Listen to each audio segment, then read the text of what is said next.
বিশ্বকাপ শুরুর আগেই ধাক্কা খেল আর্জেন্টিনা ফুটবল দল। ইনজুরির জন্য পুরো আসর থেকে ছিটকে গেলেন সেন্টার ব্যাক লিওনার্দো বালার্দে। রাত পোহালে বিসিবির পরিচালনা পর্ষদের নির্বাচন। বিনা প্রতিদ্বন্দ্বিতায় নির্বাচিত ৮ জন, বাকি ১৫ পদের বিপরীতে ২১ প্রার্থী। কালই জানা যাবে নতুন সভাপতির নাম। বিশ্বকাপের আগে শেষ প্রীতি ম্যাচে রাতে মিশরের বিপক্ষে মাঠে নামবে ব্রাজিল। নেইমারকে নিয়ে কাটছে না শঙ্কা। প্রস্তুতি ম্যাচে বিশ্ব চ্যাম্পিয়ন আর্জেন্টিনার প্রতিপক্ষ হন্ডুরাস।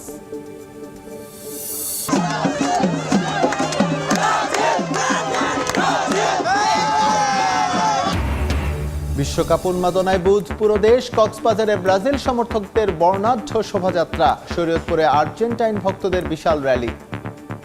কক্সবাজারে বিশ্বকাপ ঘিরে উন্মাদনা পেয়েছে ভিন্ন মাত্রা। পাল্টাপাল্টি শোভাযাত্রা করছে ব্রাজিল ও আর্জেন্টাইন ভক্তরা। শনিবার পুরো শহর ও সমুদ্র সৈকত ছেয়ে যায় ব্রাজিলের হলুদ রঙে। গায়ে প্রিয় দলের জার্সি হাতে আর ভুবুজেলা নিয়ে ১০০ ফুট দীর্ঘ পতাকা নিয়ে নেচে গিয়ে শহর প্রদক্ষিণ করেন হাজারো সমর্থক।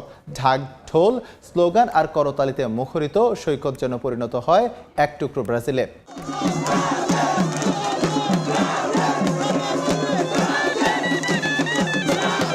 ফুটবল শুধু একটি খেলা নয়, কোটি মানুষের আবেগের নাম। আর সেই আবেগ ঘিরে কক্সবাজারে দেখা গেল ব্রাজিল সমর্থকদের ব্যতিক্রমী উচ্ছ্বাস। প্রিয় দলের প্রতি ভালোবাসা জানাতে একত্রিত হন হাজারো সমর্থক। হলুদ সবুজ জার্সি গায়ে সমর্থকরা মেতে ওঠেন আনন্দ উৎসবে। ডাকডুলের তালে, স্লোগান আর করতালিতে মুখর হয়ে ওঠে পুরো এলাকা। ছোট বড় সব বয়সী ভক্তদের উপস্থিতি যেন উৎসবে যোগ করে ভিন্ন মাত্রা। শুধু তরুণরাই নয়, শিশুদের মাঝেও ছিল ব্রাজিল ফুটবলের প্রতি বিশেষ আকর্ষণ। প্রিয় দলের রঙে নিজেদের সাজিয়ে তারা অংশ নেয় এই আনন্দ আয়োজনে। আমাদের প্রত্যাশা হচ্ছে এবছর আমরা হেক্সার মিশন বিশ্বকাপ, 5টা বিশ্বকাপ কোথায় 3টা বিশ্বকাপ, এটা তো মিলে দেয় না। যার 3 স্টারের সাথে কোনো কথা বলার দরকার নাই, আমি যতটুকু মনে করি।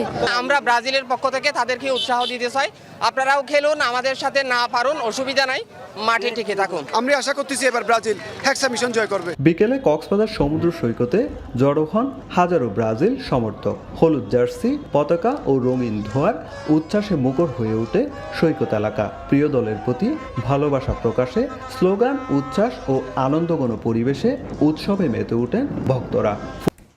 বিশ্বকাপের আগেই দুঃসংবাদ পেল আর্জেন্টিনা ফুটবল দল। ইনজুরির কারণে পুরো আসর থেকে ছিটকে গেছেন defender Leonardo বালার্দে।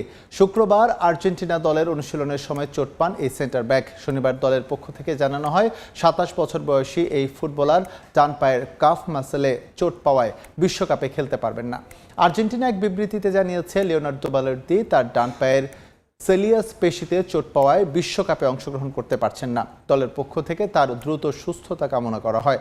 French club Olympic মার্শের হয়ে ধারাবাহিক পারফরমেন্সের পর গেল সপ্তাহে আর্জেন্টিনার বিশ্বকাপ স্কোয়াডের সুযোগ পান এই ফুটবলার। আর্জেন্টিনা জাতীয় দলের হয়ে ১১টি ম্যাচ খেলা এই ফুটবলারের বদলি হিসেবে আর্জেন্টিনা এখনও কোনো খেলোয়াড়ের নাম ঘোষণা করেনি। এদিকে বিশ্বকাপ মিশন শুরুর আগে প্রথম প্রস্তুতি ম্যাচে মাঠে নামবে আর্জেন্টিনা। বর্তমান চ্যাম্পিয়নদের প্রতিপক্ষ দুর্বল হন্ডুরাস, যারা অল্পের জন্য মিস করেছে বিশ্বকাপ খেলার সুযোগ। এই ম্যাচের আগে দলের সঙ্গে অনুশীলন করেছেন লিওনেল মেসি।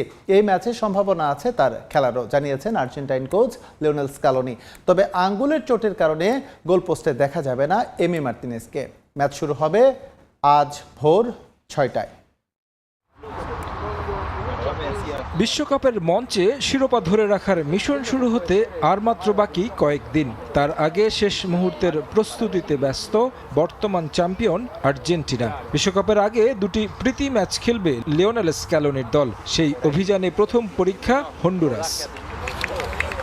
প্রতিপক্ষ নয়, বরং এই ম্যাচের আগে গোটা ফুটবল বিশ্বের নজর খুদে জাদুকর লিওনেল মেসির দিকে। কারণ সবশেষ ইন্টার মায়ামির হয়ে হালকা চোট নিয়ে মাঠ ছেড়েছিলেন। এরপর থেকে রিকভারিতে ব্যস্ত ছিলেন বিশ্বকাপ জয়ী তারকা। অনুশীলন করেছেন একাই, তবে সুখবর হলো হন্ডুরাস ম্যাচের আগে গোটা দলের সঙ্গে অনুশীলন করেছেন খুদে জাদুকর। বেশ খানিকটা সময়ই ছিলেন দলের সঙ্গে, যদিও বিভিন্ন মাধ্যমে চাওর হয়েছে এই ম্যাচে খেলবেন না তিনি। তবে আর্জেন্টাইন মাস্টারমাইন্ড পয়েন্ট ইঙ্গিত দিয়েছেন হন্ডুরাস ম্যাচে মেসিকে মাঠে নামানোর। লিওনেল মেসি ভালো আছেন, সে এখন আর একা অনুশীলন করছেন না, দলের সঙ্গে লম্বা সময় অনুশীলন করেছেন, তাকে নিয়ে কোনো শঙ্কা নেই। পরবর্তী ম্যাচেই তাকে দেখা যেতে পারে একাদশে। বিশ্বকাপ বাছাই পর্বে দুর্দান্ত খেলেছে আর্জেন্টিনা। 18 ম্যাচে মাত্র 4 হার আর দ্বিতীয় স্থানে থাকা ইকুয়েডরের চেয়ে 9 পয়েন্ট এগিয়ে শেষ করেছে তারা। দল ঘোষণা নিয়েছিল নাটকীয়তা, শেষ পর্যন্ত এসে 26 জনের স্কোয়াড দিয়েছেন স্ক্যালোনি। মেসির খেলা নিয়েছিল জল্পনা কল্পনা, তবে কিভাবে দলে নেওয়া হলো সেটার ব্যাখ্যা দিলেন কোচ। আমি সরাসরি মেসির সঙ্গে কথা বলেছি, কল দিয়ে জিজ্ঞেস করেছি সে বিশ্বকাপে থাকবে কিনা। মেসি তখন বলল সে এই কলের অপেক্ষায় ছিলেন। এভাবে বিশ্বকাপ স্কোয়াডে মেসিকে অন্তর্ভুক্ত করা হয়। পরিসংখ্যান অবশ্য পুরোপুরি আর্জেন্টিনার পক্ষে। 2003 সাল থেকে দুই দলের সবশেষ 3 দেখায় প্রতিবারই জয় পেয়েছে আকাশী নীলরা। এই ম্যাচ জিতে বিশ্বকাপের আগে আত্মবিশ্বাস আরও বাড়িয়ে নিতে চাইবে স্ক্যালোনি শিষ্যরা। এবার বিসিবি নির্বাচন প্রসঙ্গ। রাত পোহালে ভোট। বাংলাদেশ ক্রিকেট বোর্ডের পরিচালনা পর্ষদের নির্বাচন। 23 প্রার্থীর মধ্যে ইতোমধ্যে বিনা প্রতিদ্বন্দ্বিতায় নির্বাচিত হয়ে গেছেন 8 জন। বাকি 15 পদের বিপরীতে আছেন 21 প্রার্থী। ক্যাটাগরি 1 থেকে নির্বাচিত হবে খুলনা এবং বরিশাল বিভাগ, সেখানে থেকে আসবে 3 পরিচালক। বাকি 12 জন ক্যাটাগরি 2 ক্লাব প্রতিনিধি।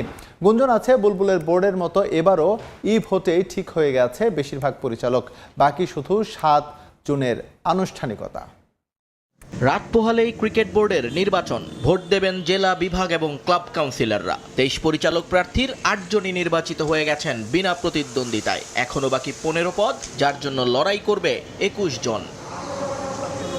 কিন্তু মিরপুরের হোম অফ ক্রিকেটে ভোটের আগের দিন শুনশান নীরবতা। নেই কোনো কোলাহল, প্রার্থীদের পদচারণা কিংবা নির্বাচন কমিশনের তৎপরতা। শুধু আলোকিত বিসিবির দেয়াল জুড়ে ঝুলে থাকা কয়েকটা ব্যানার জানান দিচ্ছে নির্বাচনের কথা। না হলে যে জানার উপায়ও ছিল না সেটা। তবে গুঞ্জন আছে ভোটের কারিশমায় এবারও শেষ হয়ে গেছে পরিচালক নির্বাচনের উত্তাপ। বেশিরভাগ পদেই নাকি ঠিক হয়ে আছে আসবেন কারা।